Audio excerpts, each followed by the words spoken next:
तुम करे तो रासलीला और हम करे तो कॅरेक्टर ढिला असं एक वाक्य एका सिनेमामध्ये होतं। बस या एकाच वाक्यात सांगता येईल आज महाराष्ट्रामध्ये जे काही राजकीय नाट्य सुरू आहे। नेमकं काय घडलंय, कोण कुणाला भिडलंय, सगळं मी तुम्हाला सांगणार आहे। व्हिडिओ शेवटपर्यंत बघा। नेहमीप्रमाणे मंत्रालयामध्ये मंगळवारी कॅबिनेटची बैठक असते, मात्र आजची कॅबिनेटची बैठक ही विशेष चर्चेमध्ये आली। चर्चा यासाठी झाली कारण शिंदेचे बहुतांश मंत्री हे या बैठकीला हजर नव्हते। काही जण मंत्रालयामध्ये होते तरी वरती बैठकीला गेले नाही आणि काही जणांनी मंत्रालयात जाणंच टाळलं। खरं तर कॅबिनेट बैठकीमध्ये महाराष्ट्रासाठी फार महत्त्वाचे निर्णय होत असतात। कुठे निधी द्यायचा आहे, काय काय करायचं आहे, कुठल्या कामांना मंजुरी आहे, कुठलं काम नामंजूर आहे, असे अनेक महत्त्वाचे निर्णय जे आहेत ते कॅबिनेटच्या बैठकीमध्ये होतात। मात्र या बैठकीला एकाच पक्षाचे बहुतांश मंत्र्यांनी दांडी मारणं, गैरहजर राहणं हेच समोर आलं आणि त्यानंतर चर्चेला सुरुवात झाली। शिंदेचे मंत्री का नाराज आहे, काय नेमकं भाजपने केलेलं आहे आणि मुख्यमंत्र्यांची याच्यावरती नेमकी काय भूमिका आहे हेही मी तुम्हाला सांगते। पण सुरुवातीला कुठले मंत्री नव्हते याबद्दल बघूया। प्रताप सरनाईक हजर नव्हते असं सांगितलं जातंय। उदय सामंत, दादा भुसे, गुलाबराव पाटील, प्रकाश आंबेडकर, भरत गोगावले, संजय शिरसाट आणि शंभूराज देसाई हे मंत्री आजच्या कॅबिनेटच्या बैठकीला हजर नव्हते। आता नेमकं काय झालेलं आहे, शिंदेचे मंत्री का बरं रुसलेले आहेत, का बरं संतापलेले आहेत, का बरं नाराज आहे, याचं कारण असं आहे की आगामी एकूण महापालिका किंवा स्थानिक स्वराज्य संस्थांच्या निवडणुकांमध्ये भाजपने ज्या पद्धतीने इन्कमिंग सुरू केलेलं आहे, लोकांना आपल्या पक्षात घ्यायला सुरुवात झालेली आहे, त्यामध्ये अनेक शिंदेच्या शिवसेनेचे तर पदाधिकारी आहेतच, पण शिंदेचे जे विरोधक आहेत, शिंदेच्या शिवसेनेचे जे विरोधक आहेत ते खरं तर युती धर्माप्रमाणे भाजपचेही विरोधक हवेत, मात्र त्यांना विरोधक न मानता भाजपने त्यांना एंट्री दिलेली आहे आणि म्हणून खरं तर शिंदेचे मंत्री जे आहेत ते संतापलेले आहेत आणि यांच्यामध्ये एक ठिणगी पडलेली आहे आणि ती पहिली ठिणगी पडली ती दीपेश म्हात्रे यांच्या नावाने। दीपेश म्हात्रे नेमके कोण आहेत तर डोंबिवलीतल्या स्थानिक राजकारणामधले कार्यकर्ते आहेत। काही दिवसापूर्वीच त्यांनी भाजपमध्ये प्रवेश केला। उबाटा गटाचे जिल्हाध्यक्ष होते आणि तरुण नेतृत्व म्हणून दीपेश म्हात्रे यांची संपूर्ण डोंबिवलीकरांना ओळख आहे। त्यांनी आपल्या समर्थकांसह भाजपमध्ये प्रवेश केला। विशेष म्हणजे या प्रवेशाच्या सोहळ्याला स्वतः रवींद्र चव्हाण जे भाजपचे प्रदेशाध्यक्ष होते तर ते सुद्धा उपस्थित राहिले। इतकंच नाही तर त्याच प्रवेशाच्या सोहळ्यामध्ये शिंदेच्या शिवसेनेच्या नगरसेविका पूजा म्हात्रे आणि माजी नगरसेवक दयानंद गायकवाड यांनी सुद्धा भाजपमध्ये प्रवेश केला आणि म्हणूनच एक प्रकारे शिंदेच्या शिवसेनेमध्ये जी आहे ती नाराजी सुरुवात झाली। दीपेश म्हात्रे हे 2 वर्ष शिवसेना, त्यानंतर शिवसेना शिंदे गट, त्यानंतर शिवसेना युबीटी आणि त्यानंतर आता भाजपमध्ये आलेले आहेत। पण ज्यांनी शिंदेची शिवसेना सोडलेली आहे आणि भाजपमध्ये आलेले आहेत म्हणजे आमचा जो शत्रू आहे किंवा जो आता आमच्या सोबत नाहीये त्याला आपलाच मित्रपक्ष कशी काय एंट्री देतो, असा खरं तर शिंदेच्या सगळ्या मंत्र्यांचा आणि नेत्यांचा प्रश्न आहे आणि म्हणून खरं तर हे कारण ठरलं आणि त्यानंतर आज जी काही कॅबिनेट बैठक झाली त्याला मंत्री गेलेच नाहीत। आता कुठल्या कुठल्या प्रवेशांवरून हा संताप झालेला आहे तर पहिला प्रवेश आहे सत्यजित पाटणकर यांचा। पाटणकरांना भाजपने घेतलेला आहे। शंभूराज देसाई यांच्या विरोधामध्ये विधानसभा लढवलेली होती। दुसरा प्रवेश आहे स्नेहल जगताप जे आता अजित पवारांच्या राष्ट्रवादीमध्ये ते दाखल झालेले आहेत आणि भरत गोगावलेंच्या विरोधामध्ये त्यांनी विधानसभा लढवलेली होती। तिसरा प्रवेश भाजपमध्ये आज होतोय अद्वै हिरे यांचा। दादा भुसे यांच्या विरोधामध्ये अद्वै हिरे जे आहेत ते शिवसेना युबीटी कडनं लढले होते। त्यानंतर वैभव पाटील जे आहेत ते सुद्धा आज भाजपमध्ये येतात। सुहास बाबर यांच्या विरोधामध्ये लढलेले होते आणि शेवटचं नाव आहे महेंद्र दळवी यांच्या विरोधामध्ये अपक्ष लढलेले सुधाकर खारे हे आता राष्ट्रवादीमध्ये आलेले आहेत। म्हणजे जे जे आमच्या विरोधामध्ये लढलेले आहेत, जे जे शिंदेच्या शिवसेनेच्या विद्यमान मंत्र्यांचे आमदारांचे कडवे विरोधक आहेत, स्पष्ट विरोधक आहेत, त्यांना भाजप आणि काही प्रमाणात राष्ट्रवादी जर इनकमिंग करून घेतीये, त्यांचे जर प्रवेश घेतीये तर एक प्रकारे आम्हालाच आव्हान आहे आणि हे राजकीय आव्हान खरं तर समजून लक्षात आल्यामुळे आज शिंदेच्या मंत्र्यांनी जे आहे ते बंड करण्याचा प्रयत्न केला। आता सगळ्यात महत्त्वाचा मुद्दा आहे की या सगळ्या बंडामध्ये एकनाथ शिंदेची भूमिका काय आहे तर जी माहिती समोर येते त्यानुसार एकनाथ शिंदे यांचं असं म्हणणं होतं की बाकी काही असलं तरी मंत्र्यांनी आजच्या कॅबिनेटच्या बैठकीला यायला हवं होतं। पण सगळ्यात महत्त्वाचा मुद्दा हा आहे की एकनाथ शिंदे हे स्वतः मंत्र्यांच्या बाजूने भांडतायत का किंवा ते भाजपशी बोलतायत का या मुद्द्यावरती। ते कुठेतरी त्यांचे जे काही आमदार आहेत, त्यांचे जे काही नेते आहेत तर त्यांचे विरोधक भाजप स्वतःच्या पक्षामध्ये घेते आणि आव्हान निर्माण करू बघते, तर यावरती ते अवेअर आहेत का हा खरं तर सगळ्यात महत्त्वाचा मुद्दा आहे. त्यांची स्पष्ट भूमिका याबद्दल समोर आलेली नाही. आता हे सगळे मंत्री जे आहेत, हे जे सगळे नाराज मंत्री आहेत, हे मुख्यमंत्री देवेंद्र फडणवीसांकडे गेले आणि मिळालेल्या माहितीनुसार ते ज्या पद्धतीने बोलले, त्यानंतर फडणवीसांनी खरं तर त्यांची हवाच काढली.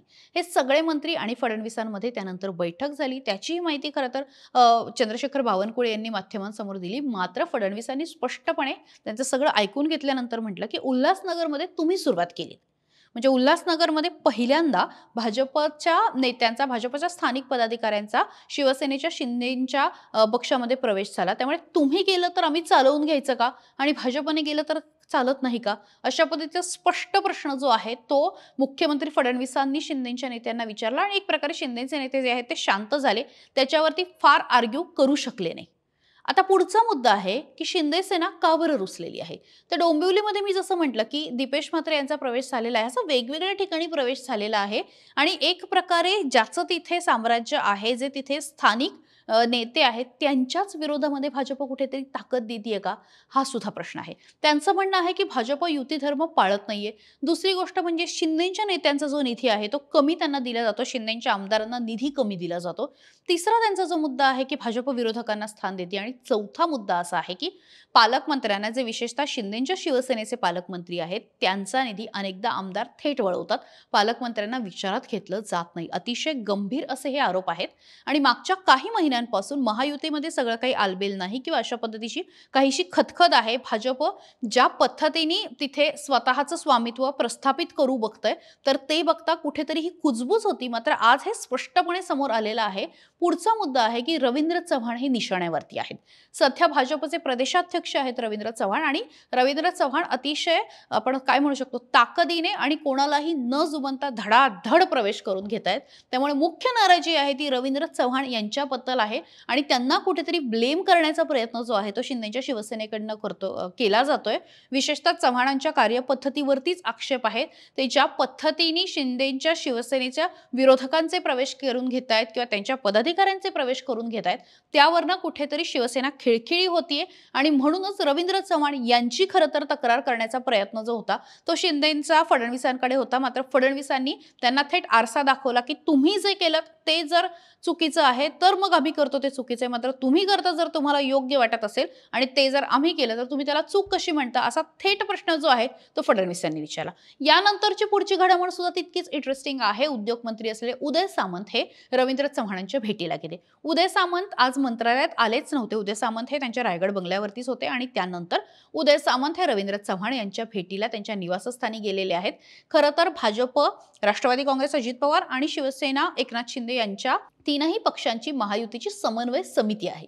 या समन्वय समितीच्या बैठका या प्रत्येक कॅबिनेट नंतर होत असतात. त्याच्यामध्ये रवींद्र चव्हाण आहेत, उदय सामंत आहेत आणि राष्ट्रवादीचे सुद्धा काही नेते आहेत आणि मग त्यानंतर काय निर्णय नेमका घ्यायचा आहे, कुठल्या आपल्या पक्षाच्या कुठल्या नेत्याला त्रास होणार नाही ना, अशा पद्धतीचे एकमेकांना अनुसरून निर्णय घेण्यासाठी समन्वय राहावा आणि ही महायुतीतले जे काही वाद आहेत, जे काही कुरबुरी आहेत त्या समोर येऊ नयेत माध्यमांच्या, यासाठी ही समिती आहे. मात्र त्या समितीमध्ये हे दोघंही आहेत, म्हणजे चव्हाणही आहेत, सामंतही आहेत आणि आज त्यानंतर त्या समितीच्या एकूण बैठक होती किंवा काय चर्चा होती हे अजून कळलेलं नाही. कारण उदय सामंतांनी माध्यमांसमोर सांगितलं, की मी नातू यांना भेटायला तिथे आलेलो आहे आणि रवींद्र चव्हाण यांच्याशी माझी बैठक होती, मात्र उशीर झाला त्यामुळे ती बैठक होऊ शकली नाही.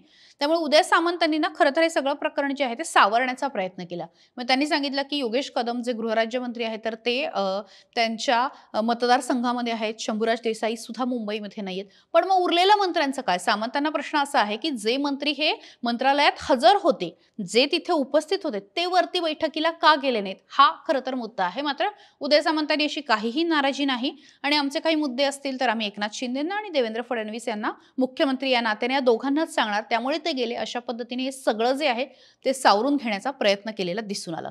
यानंतर उपमुख्यमंत्री असलेल्या अजित पवार यांची सुद्धा भूमिका समोर आली आणि कोणीही नाराज नाही, एवढ्या 3 शब्दामध्ये त्यांनी हे सगळं झाकून ठेवण्याचा प्रयत्न केला. फार काही बोलले नाही, कारण मुख्य वादच जो आहे तो शिवसेना आणि भाजपमधला आहे, त्यामुळे राष्ट्रवादी त्याच्यामध्ये फार काही मोठ्या भूमिकेत नाहीये. त्यामुळे अजित पवारांनी एक प्रकारे ह्या गोष्टीवरती फार भाष्य केलं नाही, मात्र नाराजी नाही हे सांगण्याचा प्रयत्न केला. त्यामुळे आता नेमकं काय होतं, सगळ्यात महत्त्वाचं म्हणजे एकमेकांच्या शत्रूंना जे काही घेतलं जातंय आणि स्थानिक ठिकाणी ज्या काही कुरघोड्या होत आहेत त्या थांबवल्या जाणार का? दुसरा मुद्दा म्हणजे जे काही आधी नेते घेतलेले आहेत आणि ज्यांच्यावरती खरं तर शिंदेच्या शिवसेनेच्या मंत्र्यांचा आणि नेत्यांचा आक्षेप आहे, त्यांना भाजप परत बाहेरचा रस्ता दाखवणार का? हे सगळं बघणं सुद्धा तितकंच महत्त्वाचं असणार आहे. तर आता याच सगळ्या मुद्द्यावरती शिवसेना उद्धव बाळासाहेब ठाकरे पक्षाचे आमदार आदित्य ठाकरे यांनी सुद्धा ट्विट केलेलं आहे आणि अत्यंत टोकदार असं ट्विट केलेलं आहे. ते असं म्हणतायत की असं कळतंय की आज मिंधे टोळीच्या मंत्र्यांनी मंत्रिमंडळाच्या बैठकीवर बहिष्कार घातला, गेलेच नाहीत का? तर म्हणे राग आलाय, भयंकर राग मुख्यमंत्र्यांवर आणि भाजपवर. निवडणुकीतलं जागा वाटप आणि म्हणे त्यांचा पक्ष फोडतायत म्हणून याला म्हणतात चोर मचाये शोर. पण त्यांच्या स्वार्थापोटी राज्य मंत्रिमंडळाच्या बैठकीवर बहिष्कार टाकणं म्हणजे महाराष्ट्राचा आणि इथल्या जनतेचा अपमान आहे. मंत्रिमंडळ बैठका जनतेचे प्रश्न सोडवायला असतात, तुमचे रुसवे फुगवे सांभाळायला नाहीत. कसा चाललाय हा कारभार? महाराष्ट्रासाठी हे सगळं चिंताजनक आहे. चला आज परत कोणीतरी गावी जाणार, अशा शब्दामध्ये खरं तर आदित्य ठाकरे यांनी ट्विट केलेलं आहे. आणि एकूणच हे जर सगळं बघितलं तर हे सगळं कुठपर्यंत जाणार? हा जो राग आहे, हा जो रुसवे फुगवे आहेत, हे राजकारणापर्यंतच सीमित राहणार की याचा आदित्य ठाकरे म्हणतायत त्या पद्धतीने महाराष्ट्रावर सुद्धा परिणाम होणार, प्रगतीला खीळ बसणार? हे सगळं बघणं महत्त्वाचं असणार आहे. प्रत्येक राजकीय घडामोड, त्या मागचे घडामोडी आणि विश्लेषण सगळं तुमच्या समोर घेऊन येणार आहोत. तुम्हाला नेमकं काय वाटतंय कमेंट बॉक्समध्ये सांगा. सकाळला लाईक, शेअर, सबस्क्राईब करायला विसरू नका. महाराष्ट्रातील सर्व बातम्यांचे विश्वासार्ह व्यासपीठ सकाळच्या सर्व सोशल मीडिया प्लॅटफॉर्मला लाईक, फॉलो आणि सबस्क्राईब करा. तसंच सर्व नोटिफिकेशनसाठी बेल आयकॉन प्रेस करायला विसरू नका.